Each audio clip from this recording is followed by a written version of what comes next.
رب العالمین والصلاة والسلام علی خاتم النبیین اما بعد فاعوذ باللہ من الشیطان الرجیم بسم اللہ الرحمن الرحیم پڑھیے الصلاة والسلام علیک یا رسول اللہ وعلی آلک واصحابک یا حبیب اللہ الصلاة والسلام علیک یا نبی اللہ وعلی آلک واصحابک یا نور اللہ نویت سنت الاعتکاف۔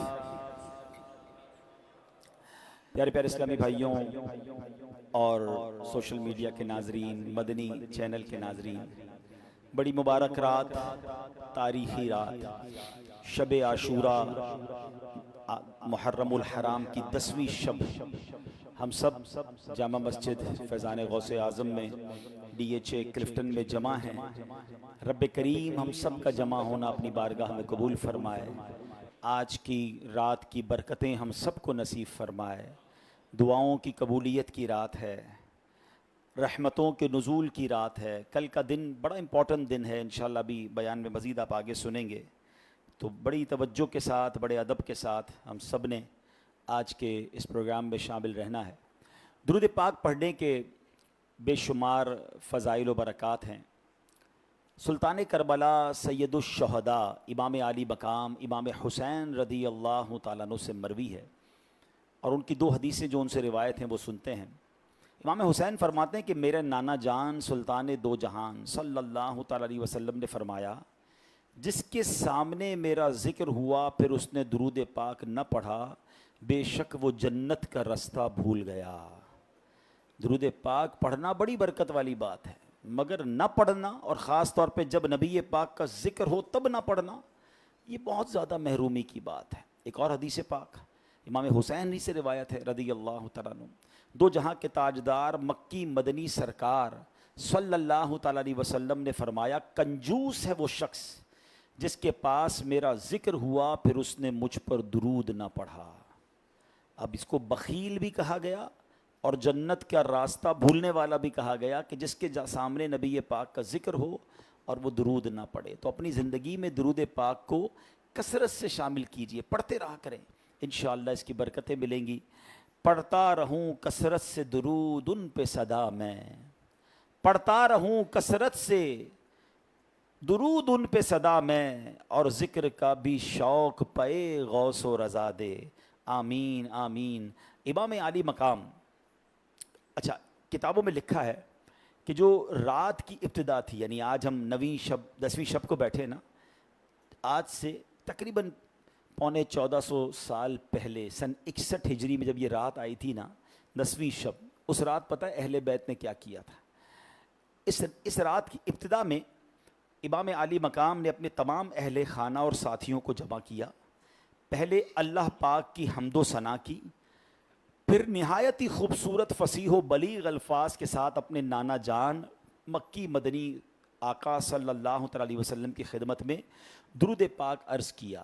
یعنی اس رات بھی، شب عاشور بھی، کربلا والوں نے گویا حمد و ثنا کے بعد درود پاک کی ایک محفل سجائی تھی۔ ہم کتنا درود پڑھتے ہیں؟ بی بی فاطمہ خاتون جنت رضی اللہ تعالیٰ عنہ پتہ ہے کیسے درود پڑھتی تھی؟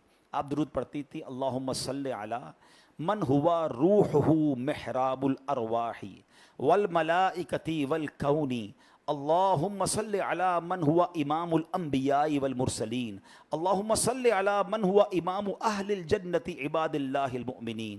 سبحان اللہ، کیسا پیارا درود ہے! آپ اس کا ترجمہ سنیں، آپ کا ایمان تازہ ہو جائے گا۔ بی بی فاطمہ اپنے بابا جان پر درود کیسے بھیجتی تھیں؟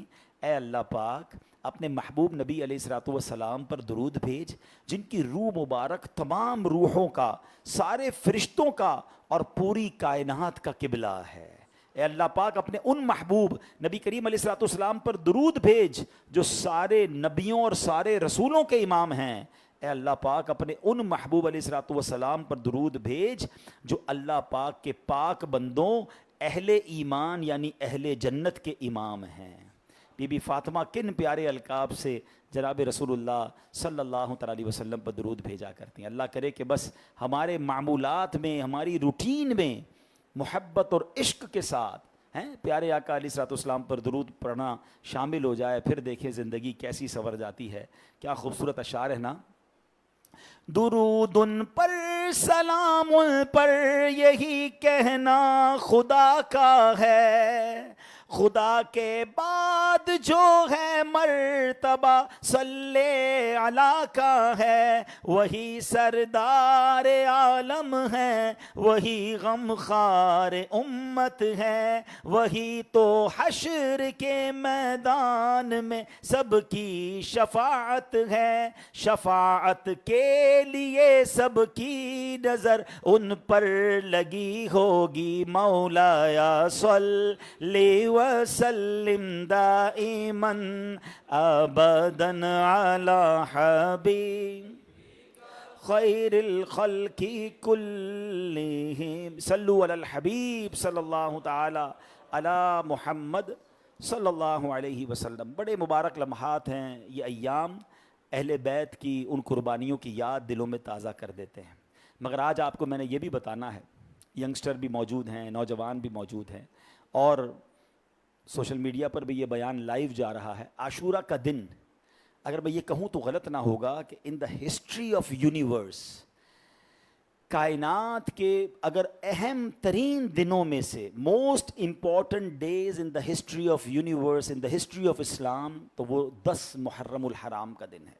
یقیناً یہ واقعہ ہوا ہے، مگر ایسے ایسے واقعات، ہسٹوریکل واقعات ہوئے ہیں کہ عقل حیران ہو جاتی ہے کہ یہ کتنا امپورٹنٹ ڈے ہے.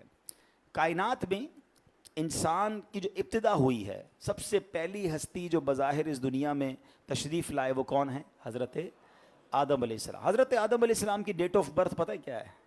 10 محرم الحرام. یعنی حضرت آدم پیدا ہوئے 10 محرم الحرام. یعنی آپ دوسرے لفظوں میں کہہ سکتے ہیں کہ انسان کی، آدمی کی ابتدا جو ہے وہ 10 محرم الحرام کو ہوئی ہے. ٹھیک ہے. اچھا، حضرت آدم علیہ السلام کی توبہ جو قبول ہوئی، وہ جو دن تھا وہ دن بھی 10 محرم الحرام کا تھا. حضرت آدم کو جو جنت میں داخل کیا گیا وہ دن کون سا تھا؟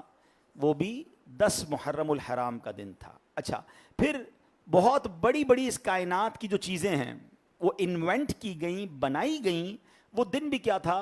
10 محرم الحرام. اس میں کون کون سے دن تھے؟ عرش، کرسی، آسمان، زمین. جی ہاں، آسمان، زمین، عرش، کرسی، سورج، چاند اور ستارے، یہ سب، اور پھر جنت، یہ سب 10 محرم الحرام ہی کو بنائے گئے ہیں.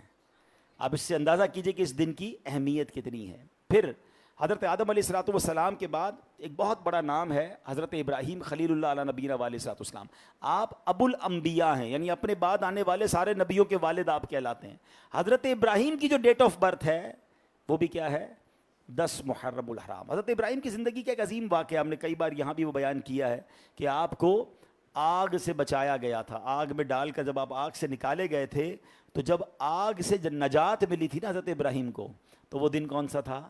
وہ دن بھی 10 محرم الحرام کا تھا. آگے چلتے ہیں. حضرت موسیٰ کلیم اللہ نبینا علیہ السلام، آپ کی امت کو فرعونیوں سے جو نجات ملی تھی، کیسا کمال کا واقعہ ہے کہ آپ تو دریائے نیل سے نکل گئے، اسی راستے پر جب فرعون آیا اپنے حواریوں کے ساتھ، غرق کر دیا گیا. تو جو فرعون سے نجات ملی، اس کے حواریوں سے نجات ملی، وہ دن کون سا تھا؟ 10 محرم کا. نبی پاک علیہ السلام جب مدینے تشریف لائے نا تو مدینے کے یہودیوں کو عاشورہ کے دن روزہ رکھتے ہوئے پایا. فرمایا کیوں روزہ رکھتے ہو؟ کہ حضرت موسیٰ علیہ السلام کی قوم کو نجات ملی تھی فرعون سے، تو ہم اس شکرانے میں روزہ رکھتے ہیں. تو پیارے آقا علیہ السلام نے فرمایا حضرت موسیٰ سے ہماری محبت تو زیادہ ہے، ہم بھی روزہ رکھیں گے. اور مسلمانوں سے فرمایا یہودیوں کی مخالفت کرو، ایک دن پہلے یا ایک دن بعد کا روزہ رکھو.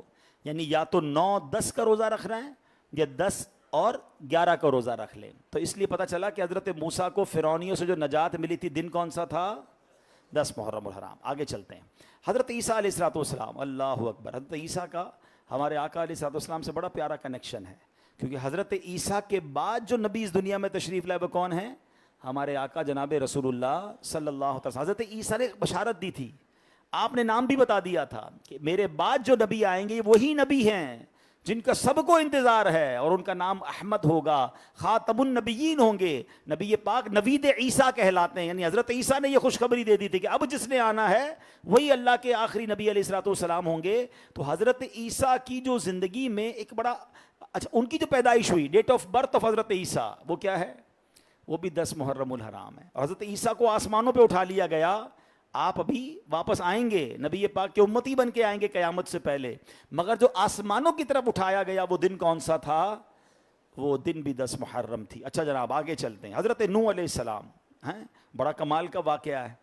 طوفان آیا تھا، پوری دنیا ڈوب گئی، صرف ایک کشتی باقی تھی، 6 مہینے تک وہ کشتی دنیا میں گھومتی رہی، مگر جب کشتی نے کوہ جودی پر کنارہ پکڑا، ایک پہاڑ تھا جس سے آ کے اس نے ٹچ کر لیا، اس پہاڑ کو کہتے ہیں کوہ جودی، اور اب دنیا دوبارہ سے ریوائیو ہوئی۔ شاید بہت سارے لوگوں کو نہیں پتا کہ حضرت نوح علیہ السلام کو آدم ثانی بھی کہا جاتا ہے، کیونکہ آپ کی امت میں یعنی آپ کی کشتی میں 80 لوگ سوار تھے، تو جب یہ 80 لوگ اس پہاڑ پہ اترے نا، تو ان 80 لوگوں سے کائنات چلنا دوبارہ شروع ہوئی ہے۔ اس کو سمانین کہا جاتا تھا، اس بستی کو سمانین کہتے ہیں عربی میں 80 لوگوں کو، یعنی وہ 80 لوگ تھے، یعنی آسان لفظوں میں کہوں تو ہم جتنے دنیا میں لوگ اب ہیں نا، ہم ان 80 لوگوں کی اولاد میں سے ہی ہیں، یعنی اس کے بعد دنیا دوبارہ چلی، تو اسی لیے حضرت نوح کو کیا کہا جاتا ہے؟ آدم ثانی۔ مگر جب وہ کشتی اس پہاڑ پہ لگی تھی، کنارے لگی تھی، وہ دن کون سا تھا؟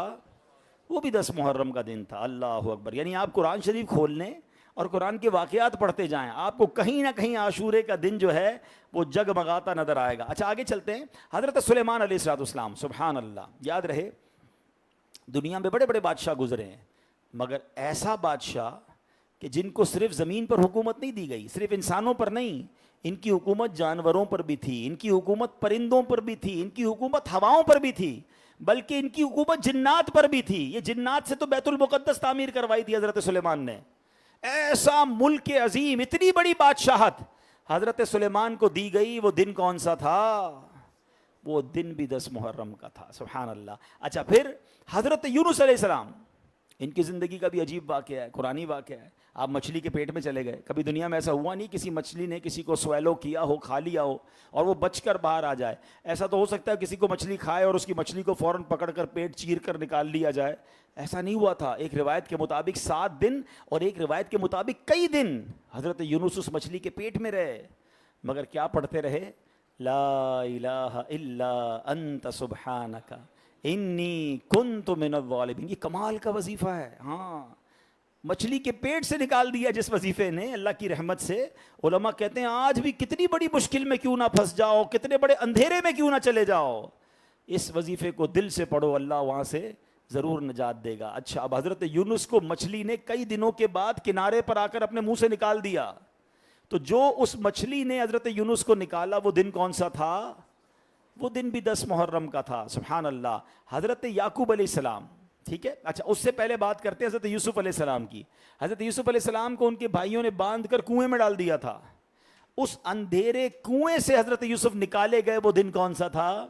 10 محرم کا۔ حضرت یعقوب علیہ السلام ان کے والد ہیں، ٹھیک ہے، ان کی حضرت یوسف جب ان سے جدا ہو گئے تھے تو اتنا روئے تھے کہ روتے روتے آنکھوں کی بینائی کم ہو گئی تھی۔ حضرت یوسف علیہ السلام نے اپنا کرتا بھیجا تھا کہ والد کی آنکھوں پہ رکھ دو، ابو کی بینائی آ جائے گی۔ جو بینائی واپس آئی، ضعف دور ہوا، وہ دن کون سا تھا؟ وہ دن بھی 10 محرم کا تھا۔ اللہ اکبر۔ حضرت ایوب علیہ السلام، جب بھی حضرت ایوب علیہ السلام کا آپ نام لیں گے نا، دماغ میں ایک بات آئے گی کہ صبر ایوب۔ حضرت ایوب نے جو صبر کیا، جو ان کو بیماری ہوئی، جو ان کا مال متاع گھر بار سب تباہ ہو گیا، تو حضرت ایوب کی اس ساری تکلیف کو اللہ نے ایک دن دور کر دیا، سب واپس لوٹایا، اس سے زیادہ لوٹایا۔ وہ دن کون سا تھا؟ وہ دن بھی 10 محرم کا تھا۔ کسی تکلیف میں ہونا، اگر کسی مشکل میں پھنس گئے ہیں، کسی بڑی بیماری میں، کسی بڑی پرابلم میں، عاشورے کا ہی دن تھا، اللہ نے حضرت ایوب کی ساری تکلیفیں دور کی تھی۔ مانگو اللہ سے، اے حضرت موسیٰ کے لشکر کو فرعون سے نجات دینے والے عاشورہ کے دن، اے حضرت یوسف کو اندھیرے کنویں سے نکالنے والے، اے حضرت ایوب کی تکلیف کو دور کرنے والے، اے اسی دن حضرت یونس علیہ السلام کو مچھلی کے پیٹ سے نکالنے والے، پھر وہ دن آیا ہے۔ ہم بھی تیرے بندے، ہم بھی مشکل میں ہیں، وہ بڑا کریم ہے، وہ بڑا رحیم ہے، دل سے پکارو نا اسے، آج کا دن بڑا مبارک ہے، آج کی رات اور جو کل کی دن ہے مانگنے کی رات ہے، گڑ گڑانے کی رات ہے، ہاں نیکوں کا صدقہ، اللہ والوں کا صدقہ دینے کی رات ہے، آج نوازا جاتا ہے، بتائیں کی جاتی ہے۔ اور آگے چلتے ہیں حضرت، اچھا پھر بارش ہم بڑا انجوائے کرتے ہیں، میرا ایک بیان ہے، کبھی موقع ملے تو دیکھیے گا سوشل میڈیا پہ، بھی تو ٹائم نہیں ہے، کہ اس پوری دنیا میں جو ہماری لائف ہے نا، ہماری زندگی کا ایک سبب وہ پانی ہے، اور پانی کا اس دنیا میں آنے کا ایک ہی ذریعہ ہے، دیر از اونلی ون وے، اور وہ ہے بارش۔ بارش رک جائے تو پھر دنیا میں کچھ عرصے بعد زندگی نہیں بچے گی۔ وہ الگ تفصیل ہے کہ پھر بارش کیسے گلیشیئر بنتی ہے، تو کیسے آبشار چلتے ہیں، کیسے نہریں چلتی ہیں، کیسے بورنگ سے پانی نکلتا ہے، ہماری ضرورتیں اللہ کیسے پوری کرتا ہے، مگر ان سب کی جو سورس ہے وہ سورس بارش ہے۔ اور آپ کو پتہ ہے دنیا کی سب سے پہلی بارش جو آئی تھی وہ بھی 10 محرم الحرام کے دن آئی تھی۔ اب اس سے اندازہ کیجئے، پھر پچھلی امتوں کا جو روزہ، پچھلی امتوں میں عاشورے کا روزہ یہ فرض تھا، پھر رمضان کے روزے آئے تو وہ روزہ اب فرض نہ رہا، افضل تو اب بھی ہے۔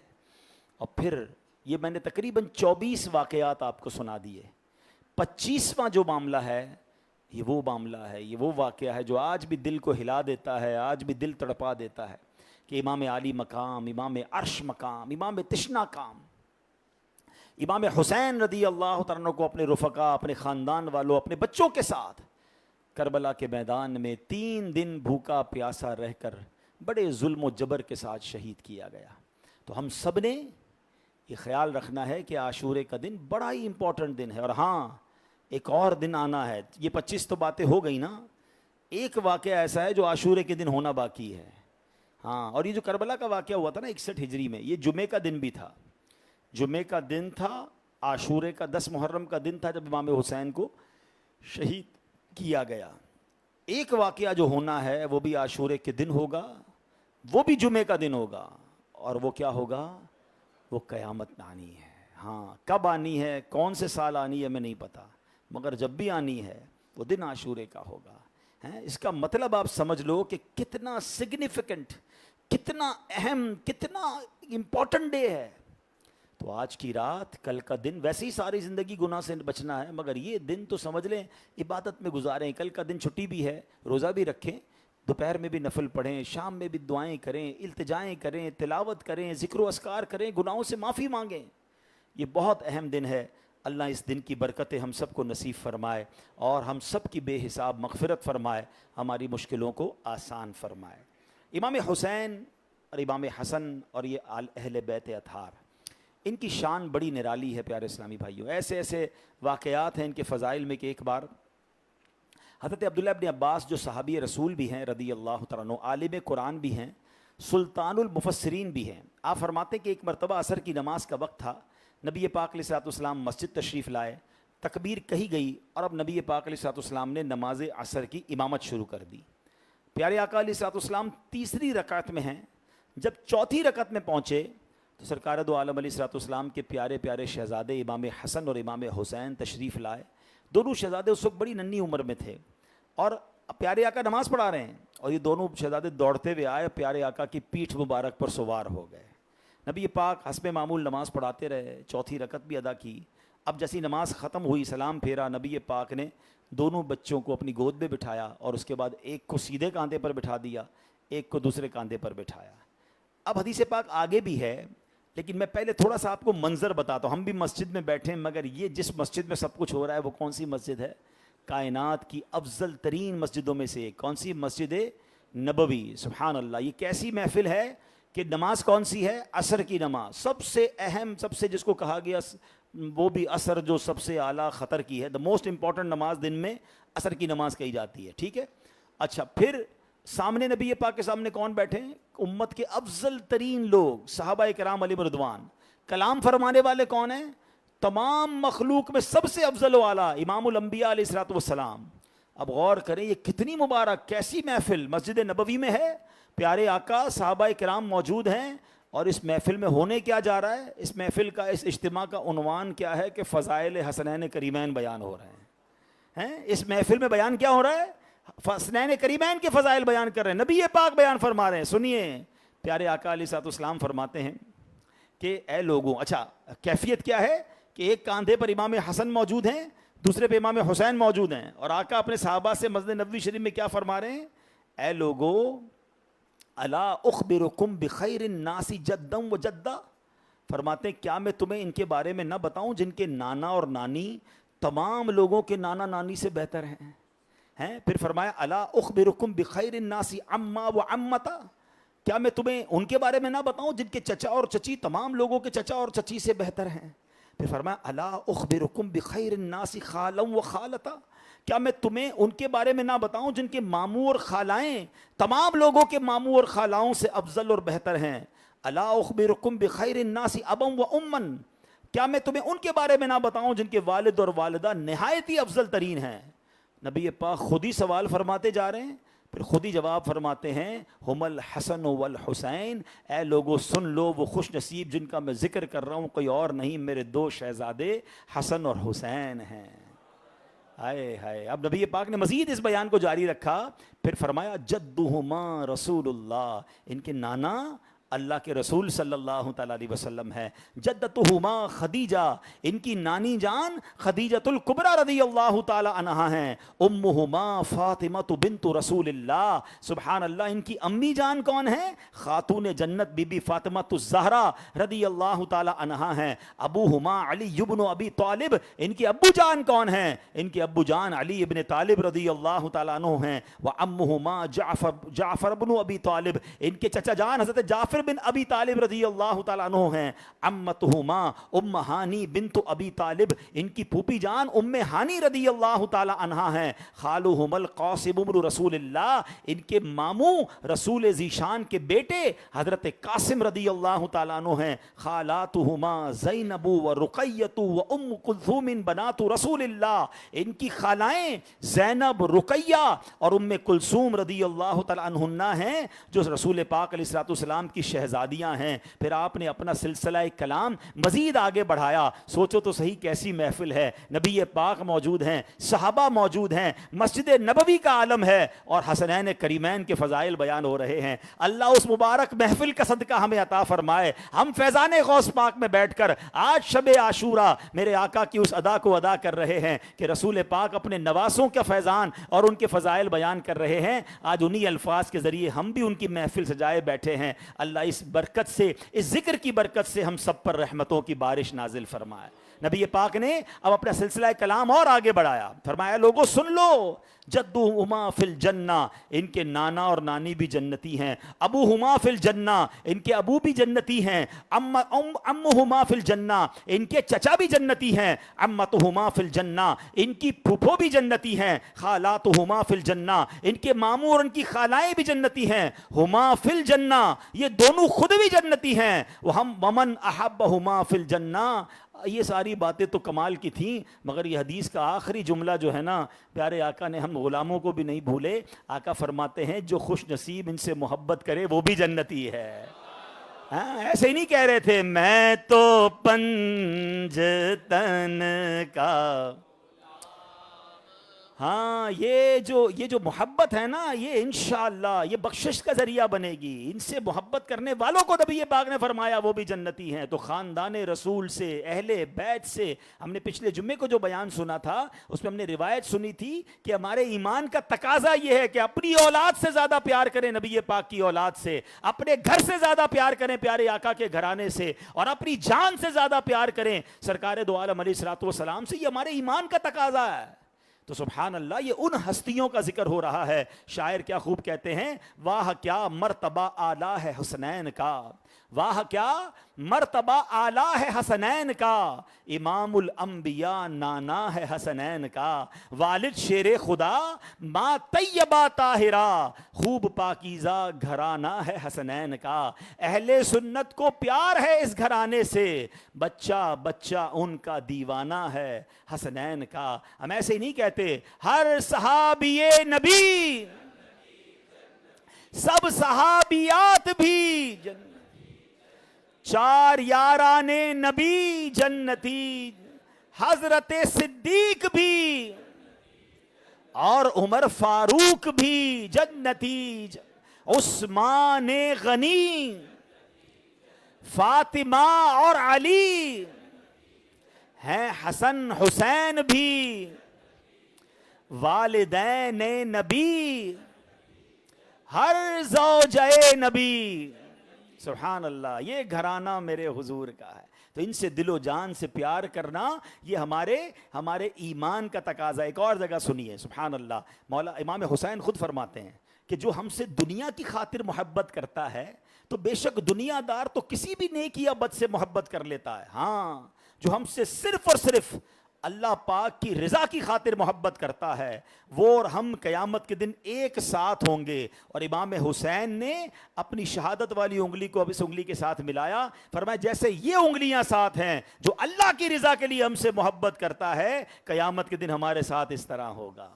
تو انشاءاللہ ہمیں امام حسین سے دل و جان سے پیار ہے. ہاں پنجتن پاک سے دل و جان سے پیار ہے. جن کو نبی پاک اتنا پیار کریں ہماری ان پر جانیں قربان. تو سبحان اللہ ان کے صدقے اللہ ہماری بخشش فرمائے. کیا خوبصورت اشعار ہیں. کیوں نہ ہو رتبہ بڑا اصحاب و اہل بیت کا، ہے خدائے مصطفیٰ اصحاب و اہل بیت کا.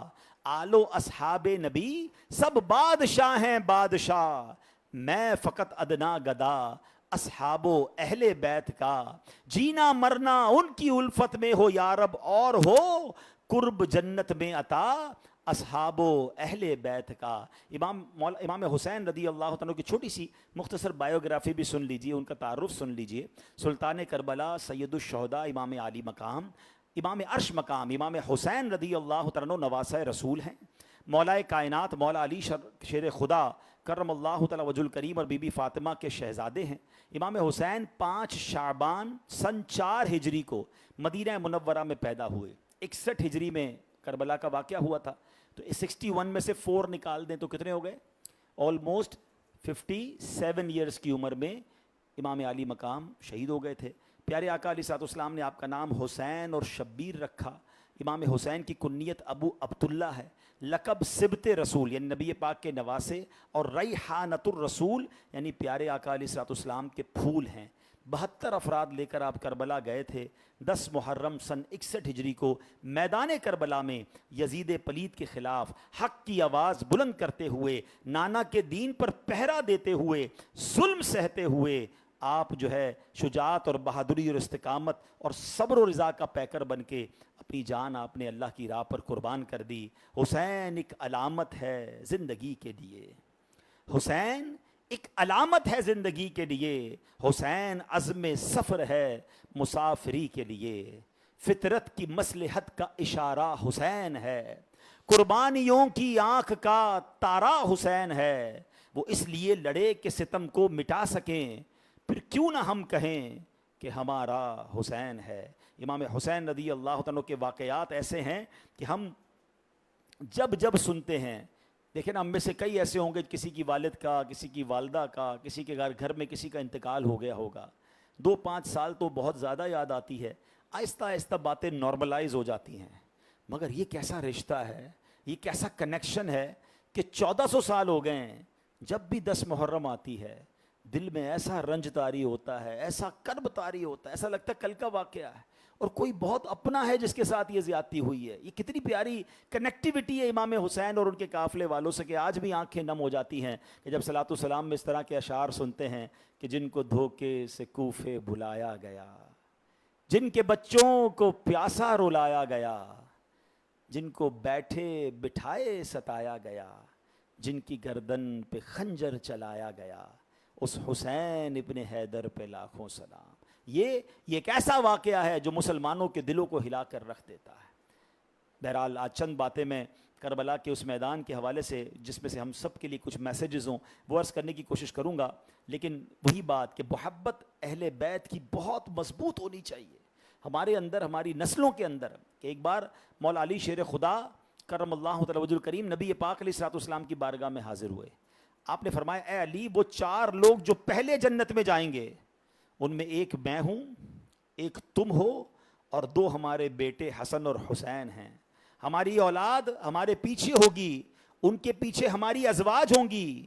حضرت علی المرتضیٰ شیر خدا نے عرض کیا یا رسول اللہ ہم سے محبت کرنے والے کہاں ہوں گے؟ جو ہم سے محبت کرنے والے وہ کہاں ہوں گے؟ فرمایا وہ گروہ اے علی تمہارے پیچھے پیچھے جنت میں جائے گا۔ ہائے ہائے یہ کیسا قافلہ ہوگا، ذرا تصور تو جمائیے، قیامت کا دن ہوگا، میرے آقا آگے آگے، حسنین کریمین اور مولا علی، اور پھر پیچھے پنجتن پاک سے محبت رکھنے والے، اہل بیت سے محبت رکھنے والے، یہ نبی پاک کے پیچھے پیچھے جائیں گے۔ خوبصورت شعر ہے نا کہ باغ جنت میں محمد مسکراتے جائیں گے، پھول رحمت کے جھڑیں گے، ہم اٹھاتے جائیں گے، اور خلد میں ہوگا ہمارا داخلہ اس شان سے، یا رسول اللہ کا نعرہ لگاتے جائیں گے۔ اچھا یہاں ایک کنفیوژن میں دور کر دوں، کربلا کا واقعہ جب بھی بیان کیا جاتا ہے تو کچھ لوگ اعتراض کرنے والوں کو کوئی نہ کوئی اعتراض ڈھونڈ ہی لینا ہوتا ہے۔ وہ اعتراض کرتے ہیں کہ جناب صحابہ کرام میں سے تو کوئی بھی نہیں گیا تھا کربلا والوں کے ساتھ، یہ صرف اہل بیت والے کیوں گئے ہیں؟ صحابہ کرام بھی تو اس دور میں تھے، تو کربلا کے اس میدان میں جو لوگ شہید ہوئے اس میں تو صحابہ کرام نہیں تھے۔ یہ اتنی بڑی جو ہے وہ مس انڈرسٹینڈنگ پھیلائی جاتی ہے۔ پہلی بات تو یہ ہے کہ امام حسین رضی اللہ عنہ جنگ کرنے تو گئے ہی نہیں تھے، یہ تو ایک بہت خوبصورت آنریبل ٹرپ تھا۔ امام حسین کو کوفہ سے لیٹر لکھ کر ایک چیف گیسٹ کے طور پر بلایا جا رہا تھا کہ آپ آئیے، ہم کوفہ والے آپ کی بیعت کرنا چاہتے ہیں۔ بھائی جنگ ہو تو یہ اعتراض بنتا ہے نا کہ اکیلے جنگ پر بھیج دیا، صحابہ کیوں نہیں گئے؟ یہ تو اچھا پھر امام حسین خود بھی لڑنے نہیں گئے تھے، اپنے بچوں کو لے کر، فیملی کو لے کر لڑائی کرنے کون جاتا ہے؟ امام حسین تو اس لیے گئے تھے کہ کوفہ والے بلا رہے ہیں۔ اچھا تھوڑا تذبذب تھا، تھوڑی ہیزیٹیشن تھی، کئی صحابہ نے مشورہ بھی دیا کہ اب نہ جائیں، کوفے والوں میں وفا نہیں ہے۔ تو امام حسین نے کیا کیا، ایک بڑا خوبصورت بریو اور کلیور ڈیسیژن تھا کہ آپ نے اپنے کزن حضرت مسلم بن عقیل رضی اللہ عنہ کو پہلے بھیج دیا کہ آپ کوفہ جائیں، حالات دیکھیں، مجھے بتائیں، پھر میں آ جاؤں گا۔ تو حضرت مسلم بن عقیل جب کوفہ پہنچے تو ایوری بڈی ویلکمڈ ہم، اور بڑا وارم ویلکم کیا، بڑا کمال کا ویلکم تھا، ہزاروں لوگ آئے اور آپ کے ہاتھ پہ بیعت کر لی، اور کہا کہ ہم آپ کو امام حسین کا نمائندہ سمجھ کے ہم آپ کے ہاتھ پہ بیعت کرتے ہیں۔ 12,000 لوگوں نے بیعت کر لی ود ان اے ڈیز۔ تو انہوں نے دیکھا کہ میں ان کا نمائندہ بن کر آیا ہوں تو اتنا پیار، جب خود امام حسین آئیں گے تو کیا ہوگا؟ انہوں نے لیٹر لکھ دیا امام حسین کو۔ اس زمانے میں موبائل تو تھا نہیں، انٹرنیٹ تو تھا نہیں کہ واٹس اپ کرتے، لیٹر لکھا، وہ لیٹر بھی کئی دنوں میں پہنچتا ہے۔ لیٹر پہنچا تو امام حسین اب اور کنفرم ہو گئے کہ بھائی اب تو وہاں every thing is very good. تو آپ تو اس لیٹر کی بنیاد پر روانہ ہوئے، مگر ان ظالم کوفے والوں نے امام حسین کے اس عظیم نمائندے، اس سپاہی کو، اس صحابی رسول کو، حضرت مسلم بن عقیل کو بھی اور ان کے شہزادوں کو بھی شہید کر دیا۔ اور وہ عجیب و غریب اور جس کو کہتے ہیں نا کربناک کا واقعہ کہ جب کوفہ کی جامع مسجد میں حضرت مسلم بن عقیل نے جماعت کروائی تو اس وقت 500 کے قریب نمازی پیچھے تھے، اور جب آپ نے سلام پھیرا تو ایک بھی نمازی پیچھے نہیں تھا۔ نماز کے دوران ہی بے وفائی کر کے چلے گئے، بے سر و سامان چھوڑ دیا۔ یعنی حضرت مسلم بن عقیل کے پاس تو گھر بھی نہیں تھا، یعنی وہ رات کہاں گزارتے ان کو یہ بھی نہیں پتا تھا۔ لیکن سبحان اللہ ان کا پیار کیسا تھا امام حسین سے کہ وہ جب ان کو شہید کیا جا رہا تھا نا تو ان کے دل میں بس ایک ہی تمنا تھی کسی طرح میرے امام کو بتا دیا جائے کہ میرے ساتھ بے وفائی کر دی ہے، آپ کوفے نہ آئیں۔ تو آپ مجھے بتائیں کہ اس سینیریو میں امام حسین کا تو انٹینشن لڑائی تھی نہیں، تو یہ ایک آرگیومنٹ ہی غلط ہے کہ صحابہ کرام علیہم رضوان کیوں ساتھ نہیں گئے، پہلی بات۔ لیکن ایک اور بڑی خوبصورت بات بتاؤں کہ اگر یہ پتا ہوتا تو ہزاروں صحابہ جاتے نا کہ بھائی لڑائی لڑنی ہے، غزوہ ہونے والا ہے۔ لیکن اس کے باوجود جو لوگ کربلا کے میدان میں شہید ہوئے نا ان میں سارے کے سارے اہل بیت کے گھرانے کے نہیں تھے، کئی صحابہ کرام اس قافلے میں بھی موجود تھے۔ اب ذرا غور سے سن لیجئے، کربلا کے جو قافلہ تھا اس میں 72 کی تعداد بھی آتی ہے، کچھ اختلاف ہے اس میں، کچھ علماء کہتے ہیں 82 تھے، بہرحال مشہور یہ ہے کہ 72 تھے۔ ان میں مرد، عورت اور بچے کل ملا کر 19 افراد اہل بیت کے تھے، باقی سب کے سب صحابہ کرام تھے یا تابعین تھے۔ اہل بیت کے 19 افراد تھے، یہ بات ضروری ہے سمجھنا۔ حضرت انس بن حارث صحابی رسول ہیں، میدان کربلا میں آپ شہید ہوئے۔ حضرت حبیب بن مظاہر صحابی رسول ہیں، میدان کربلا میں شہید ہوئے۔ حضرت عبداللہ بن بقطر صحابی رسول ہیں، کربلا میں شہید ہوئے۔ حضرت عمار حمدانی یہ بھی صحابی رسول ہیں۔ حضرت شبیب بن جراد یہ بھی صحابی رحمۃ اللہ تعالی صحابی رسول کے بیٹے ہیں۔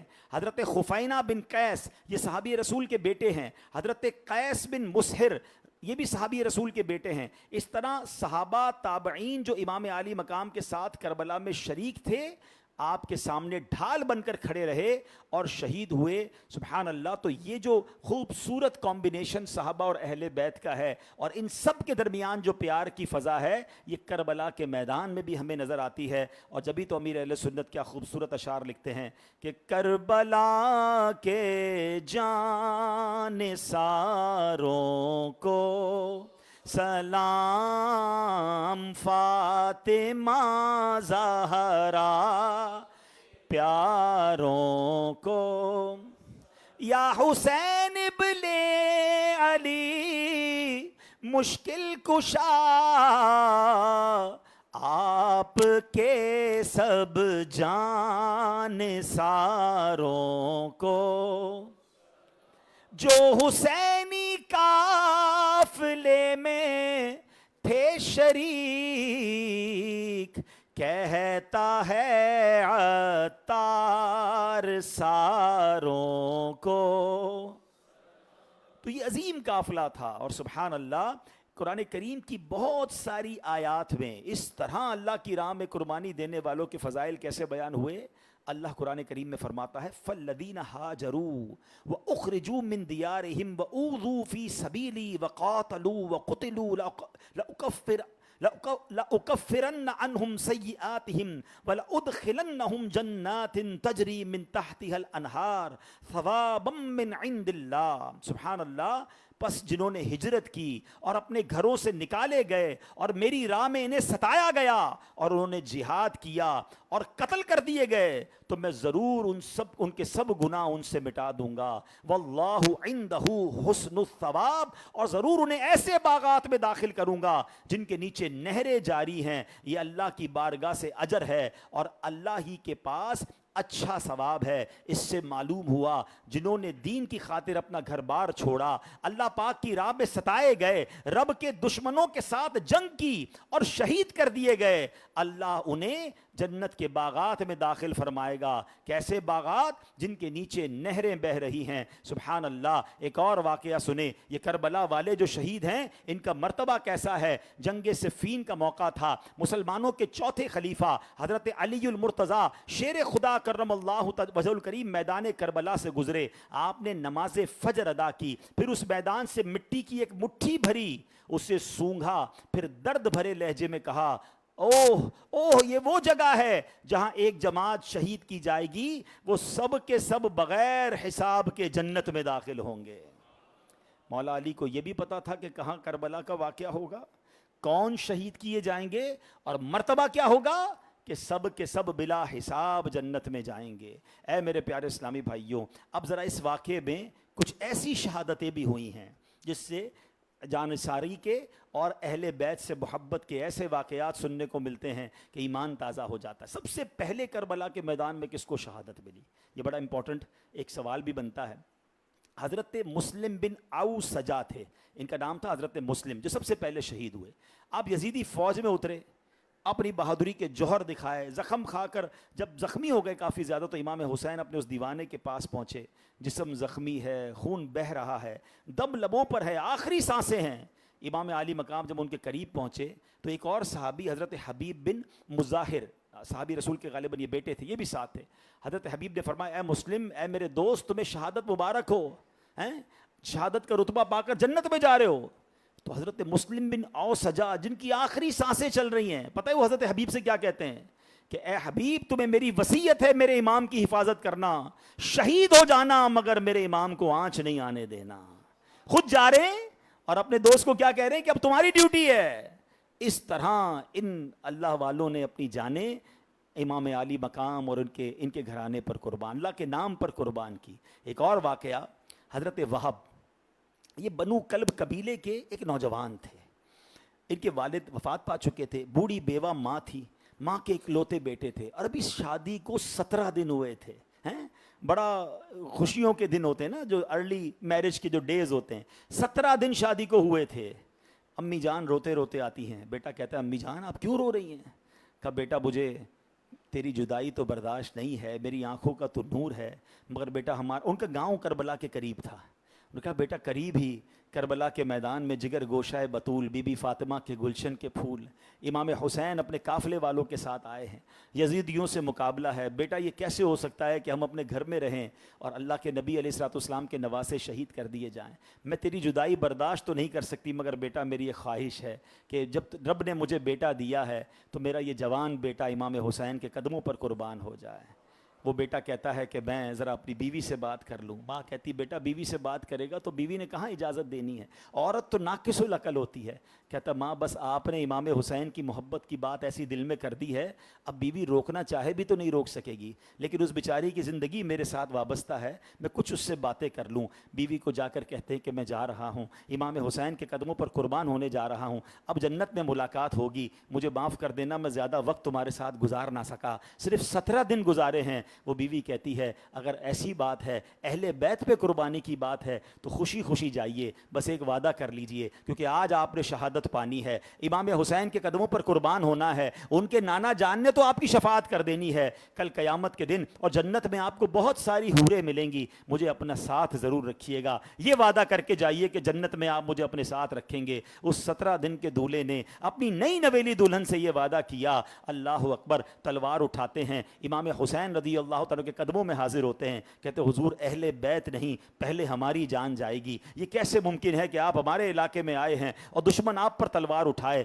امام حسین سے اجازت لے کر اللہ اکبر تلوار لے کر یزیدی لشکر میں گھس جاتے ہیں۔ کئی یہودیوں کو واصل جہنم کرنے کے بعد یہ 17 دن کا دولہا زخموں سے چور چور ہو کر جب آپ بالکل زخمی ہو کر گر جاتے ہیں تو اللہ اکبر ایک یزیدی نے اس دولہے کا، اس نوجوان کا سر تن سے جدا کیا اور سر نیزے پر اٹھا کر اس بوڑھی ماں کی طرف اچھالا۔ جب بوڑھی ماں نے جب وہ اپنے بیٹے کا سر اٹھایا، اللہ اکبر وہ کیسی ماں تھی، وہ کہتی ہے اپنی جھولی میں وہ سر رکھ کر کہتی ہے اے میرے بیٹا اب تیری ماں تجھ سے راضی ہے۔ اب وہ سر اس نے دلہن کو دیا، اس دلہن، اس نئی نویلی دلہن نے جب وہ سر اپنی گود میں رکھا، اسی وقت جھرجھری لی اور اس کی روح قفس انصری سے پرواز کر گئی، اس کی بیوی بھی اس پر نثار ہو گئی۔ اللہ اکبر، سر خروئی اسے کہتے ہیں کہ راہ حق میں، سر خروئی اسے کہتے ہیں، سر خروئی اسے کہتے ہیں کہ راہ حق میں، سر کے دینے میں ذرا تو نے تأمل نہ کیا۔ اے میرے پیارے اسلامی بھائیوں، یہ ہے واقعات کربلا، ایسے ایسے واقعات ہیں اور ایسی ایسی قربانیاں ہیں کہ عقل حیران ہو جاتی ہے۔ مگر آج شب عاشور ہے، میں بیان کو اختتام کی طرف لا رہا ہوں۔ آج شب عاشور ہے، آج کی رات امام حسین نے اپنے بھائی سے ایک ریکویسٹ کی، کیا ہے بھائی ایک دن مزید یہ مارکا ڈیلے ہو سکتا ہے، تھوڑا سا وقت اور مل سکتا ہے۔ ٹیکنیکس ہوتی ہیں جنگ کے اندر، ڈیلے کی ٹیکنیکس ہوتی ہیں، ڈاج دینے کی ٹیکنیک ہوتی ہیں، کوئی نہ کوئی جنگی حکمت عملی ہوتی ہے۔ امام حسین کے مائنڈ میں پتہ کیا چل رہا تھا؟ آپ کہتے ہیں بھائی کسی طرح جنگ تھوڑی سی اور ڈیلے ہو جائے، ایک دن اور مل جائے، کل تک ملتوی ہو جائے، کیونکہ آج رات ہم جی بھر کر اللہ پاک کی عبادت کر سکیں۔ مجھے اللہ پاک خوب جانتا ہے کہ مجھے اب 4 عبادتیں بتا رہے ہیں، نماز پڑھنا، قرآن کریم کی تلاوت کرنا، کثرت سے دعائیں مانگنا اور کثرت سے استغفار کرنا بہت پسند ہے۔ ہائے ہائے، امام حسین کی 4 فیوریٹ عبادتیں ہیں، جو اور ٹائم مل جائے تو میں اور اللہ کی عبادت کر لوں۔ خدا کی قسم مجھے بتائیے، جو جنتی نوجوانوں کا سردار ہے، جسے پتا ہے جنت ان کے قدموں میں ہے، ارے وہ جس کو کہیں گے وہ جنت میں جائے گا، ان کو اتنی عبادت کا شوق ہے کہ تلواروں کے سائے ہیں، دشمن سامنے کھڑا ہے اور نماز پڑھ لوں اور تلاوت کر لوں اور اللہ سے دعائیں مانگ لوں۔ ہم پر گناہوں کے انبار ہیں، مگر ہم نہ نماز کی طرف آ رہے ہیں، نہ تلاوت کی طرف آ رہے ہیں، نہ دعا مانگتے ہیں، نہ استغفار کرتے ہیں۔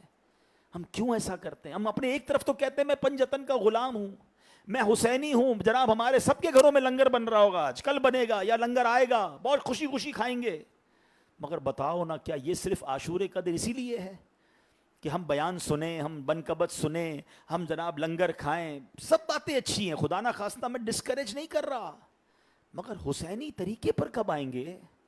کب امام حسین؟ دیکھیں امام حسین نے تو کمپرومائز ہی نہیں کیا نا، ان کے لیے بڑا آسان تھا، ان کو آفر تھی کہ آپ یزید کی بیعت کر لیں، آپ کو ماہانہ اتنے لاکھ، آج کے زمانے کے اتنے کروڑ روپے ملیں گے، آپ کو بڑا پروٹوکول ملے گا، اپنی لائف مزے سے گزاریں۔ امام حسین بھی کر لیتے کمپرومائز، سر کٹا دیا، کمپرومائز نہیں کیا ہے۔ اور آج لوگ کہتے ہیں کیا کریں یار، ڈیفینس میں رہتے ہیں، تھوڑا سا ماحول ایسا کرنا پڑتا ہے۔ میں ایسی آفس میں کام کرتا ہوں جہاں نماز کی اجازت نہیں ملتی ہے. میں ایسے دوستوں میں بیٹھا ہوں جہاں دین کی بات نہیں کر سکتا. مجھے انٹرنیشنلی بھی لوگ سن رہے ہوں گے, ہم ایسے ملک میں رہتے ہیں یہاں چلتا ہے بھائی, یہاں کرنا پڑتا ہے, یہاں پردہ نہیں ہو سکتا. عورتیں کہہ رہی ہوتی ہیں پردہ نہیں ہو سکتا, مرد کہہ رہے ہوتے ہیں یہاں حرام, کیا کرے شراب بیچنی پڑتی ہے, کیا کرے جناب ہمارے اسٹور پہ خنزیر کا گوشت بیچنا پڑتا ہے. مسلمان کہلانے والا یہ کام کر رہا ہے. کمپرومائز, ہر جگہ کمپرومائز. کیا کریں یار, علاقہ ایسا ہے, محلہ ایسا ہے, دوست ایسے ہیں, گیدرنگ ایسی ہے. اچھا پھر کیا ہوا, جب شادی آئی گھر میں, کوئی فنکشن آیا, اتنا ہلا گلا, اتنی بے حیائی, اتنی اللہ کی نافرمانی. ارے بھائی کیا کریں, خاندان کے لیے کرنا پڑتا ہے. ہر جگہ کمپرومائز. کربلا میں بھی تو کمپرومائز ہو سکتا تھا, انہوں نے تو سر کٹا دیا, کمپرومائز نہیں کیا. ہم کیسے حسینی ہیں یار؟ کیا امام حسین سے قیامت کے دن ملاقات نہیں کرنی؟ ابھی تو ہم نے سنا کہ جنت میں قافلہ جائے گا جس میں مولا علی ہوں گے, نبی پاک آگے آگے, مولا علی حسنین کریمین سرکار کے گھر والے, اور پیچھے ان سے محبت کرنے والے ہوں گے. کیا اس قافلے میں جگہ ملے گی مجھے اور آپ کو صرف نعرے لگانے سے؟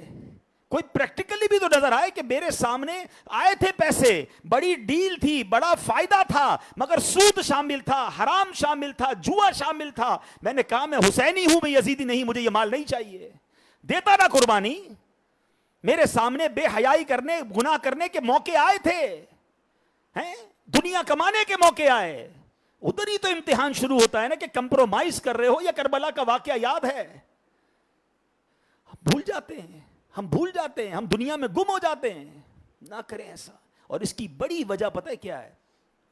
ہم نے دوست, محفلیں, گیدرنگ ایسی رکھی ہے جہاں ہمیں یہ باتیں یاد دلانے والا ہی کوئی نہیں ہے. سب کہتے ہیں یار کوئی بات نہیں, ساری مارکیٹ کرتی ہے تو اکیلا تھوڑی ملاوٹ کر رہا ہے, ساری مارکیٹ جھوٹ بول رہی ہے تو اکیلا تھوڑی جھوٹ بول رہا ہے. ارے بھائی ایسا نہیں کرے گا تو کاروبار نہیں چلے گا, ایسا نہیں کرو گے تو خاندان کی رسم و رواج خراب ہو جائے گی. اگر ایسے فنکشن اور ایسے جناب بے حیائی کے پروگرام نہیں کرو گے تو لوگ کیا کہیں گے, تمہارا اسٹیٹس خراب ہو جائے گا. ہم بیٹھتے ہی ایسے لوگوں کے ساتھ ہیں جو بار بار ہمیں یزیدی طریقے کی طرف لے جاتے ہیں. کیا کیا تھا یزید والوں نے؟ امام حسین کی رات کیا تھی؟ I am talking about tonight. آج سے کم و بیش 1380 سال پہلے کی بات کر رہا ہوں. یہی رات تھی, عاشورے کی رات تھی. حسینی خیموں میں تلاوت ہو رہی تھی, حسینی خیموں میں جناب آہو فغا تھی, اللہ کی بارگاہ میں دعائیں تھیں, سجدے تھے, استغفار تھا. اور آج ہی کی رات یزیدی خیموں میں رقص و سرور تھا, شراب تھی, بے حیائیاں تھی, پلاننگ تھی کہ کل ان سب کو نیست و نابود کریں گے, مجھے تخت مل جائے گا, مجھے گورنری مل جائے گی, مجھے پیسے مل جائیں گے, لالچ تھی. سچ بتاؤ یار, ہماری راتیں اور ہمارے دن کیسے گزرے؟ ہماری دنوں میں دماغ میں پلاننگ کیا چل رہی ہوتی ہے؟ اس کو نیچا کر دوں, اس کو پیچھے کر دوں, کسی طرح اس کا کاروبار تباہ ہو جائے, کسی طرح میں آگے بڑھ جاؤں, کسی طرح پیسے ادھر سے حرام سے بنا لوں, کسی طرح یہ والا عیاشی, یہ والی غلطی, یہ والا گناہ کر لوں. یعنی دماغ میں پلاننگ بھی یزیدی ہے. تو پھر کیسے پنجتن کے غلام ہیں؟ کاش امام حسین اور ان کی سیرت کے اس عظیم واقعے سے ہم کچھ سبق لینے والے. 17 دن کے دولے نے یار یہ نہیں دیکھا کہ فیملی کا کیا ہوگا, اس نے فیصلہ کر دیا ہے. حضرت حر نے بھی تو فیصلہ کیا تھا نا, یہ سیکنڈوں کا فیصلہ تھا. آپ کدھر تھے؟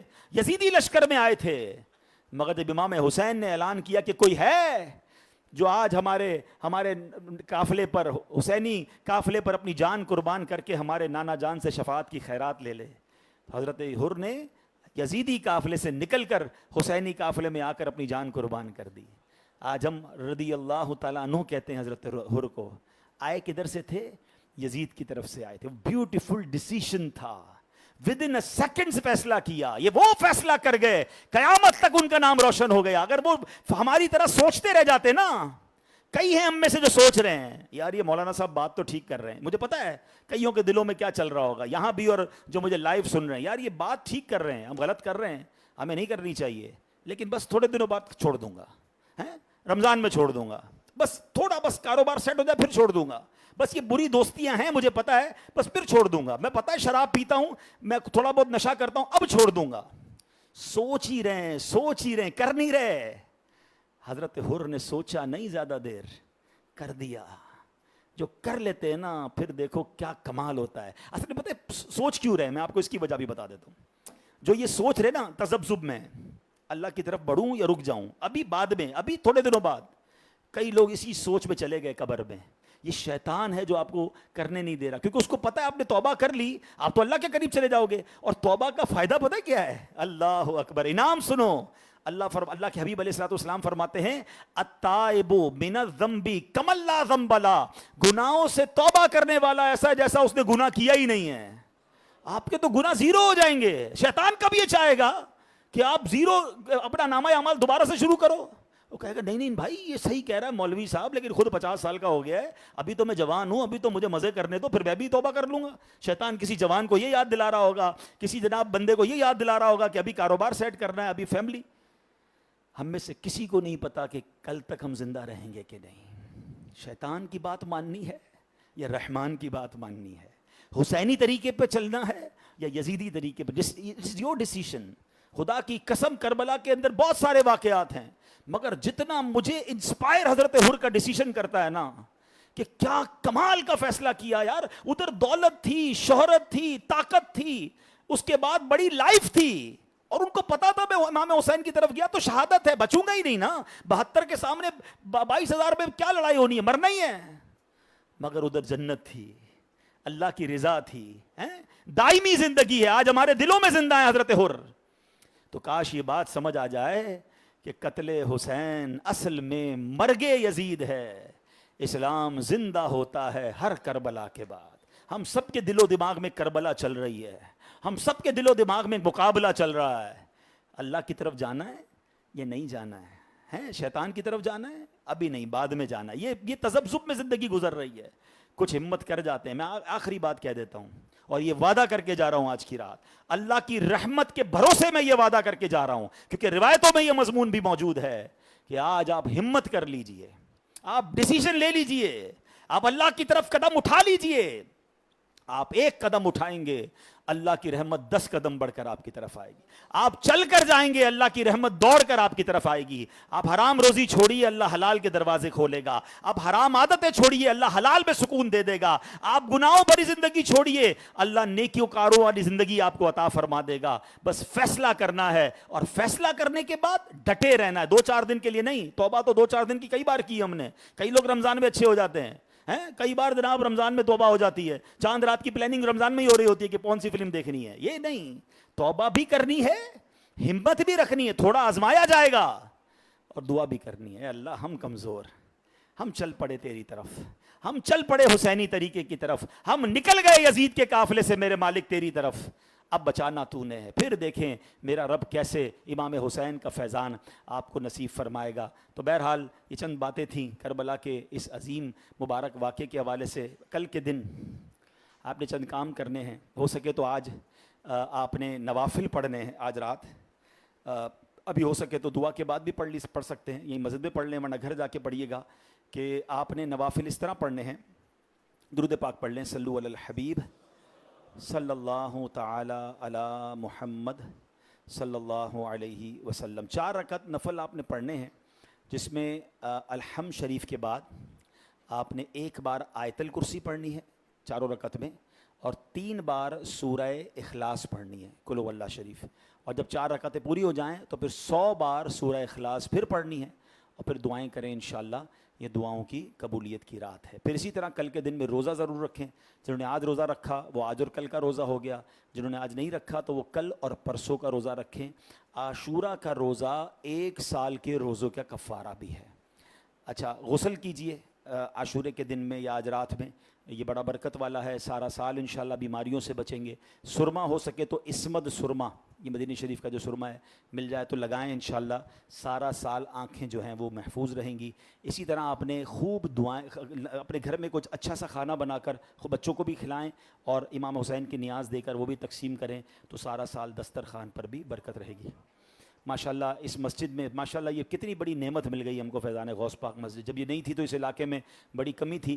تو اب دیکھیں بڑی راتوں کے پروگرام بھی ہو رہے ہیں. کل ظہر کے بعد اسی مسجد میں انشاءاللہ قرآن خوانی کا اہتمام رکھا گیا ہے کربلا والوں کے ایصال ثواب کے لیے، تو ظہر کے بعد یہاں آ جائیے، ظہر یہیں پڑھیں انشاءاللہ۔ ظہر کی نماز 1:15 بجے ہے، اور اس کے بعد انشاءاللہ قرآن خوانی بھی ہوگی، اور دعوت اسلامی کے مدنی قافلوں میں بھی سفر کریں۔ آج کی رات بھی دیر تک مدنی مذاکرہ مدنی چینل پر جاری ہے، گھر جا کر بھی دیکھ سکتے ہیں، فیضان مدینہ بھی جا سکتے ہیں، اور انشاءاللہ کل بھی مدنی مذاکرہ ہوگا، تو یہ بھی آپ نے دیکھنا ہے۔ اللہ پاک عمل کرنے کی توفیق عطا فرمائے، آمین بجاہ النبی امین صلی اللہ علیہ وسلم۔ دعا کرنی ہے، ٹھیک ہے۔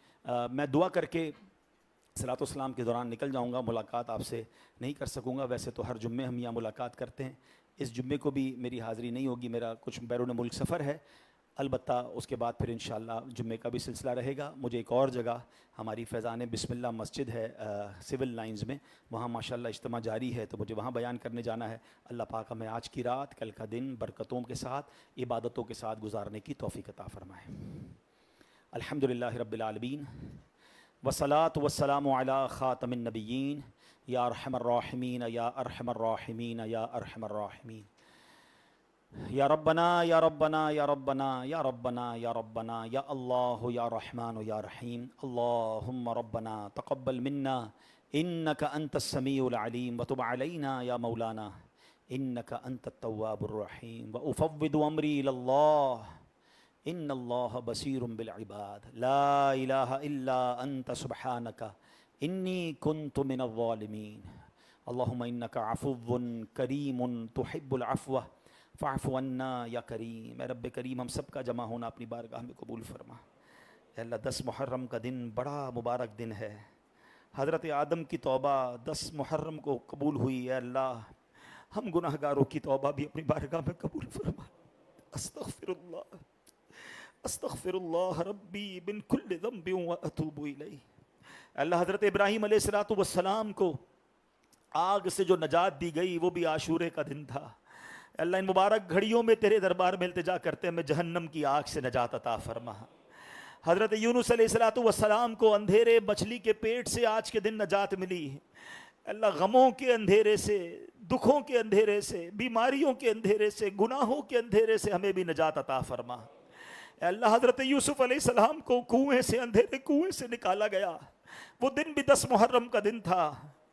اے کریم، اے کریم، ہمیں بھی غموں کے اندھیرے کنویں سے، اے اللہ گناہوں کے اندھیرے کنویں سے باہر نکال دے، ظلمت سے نور کی طرف داخل فرما دے۔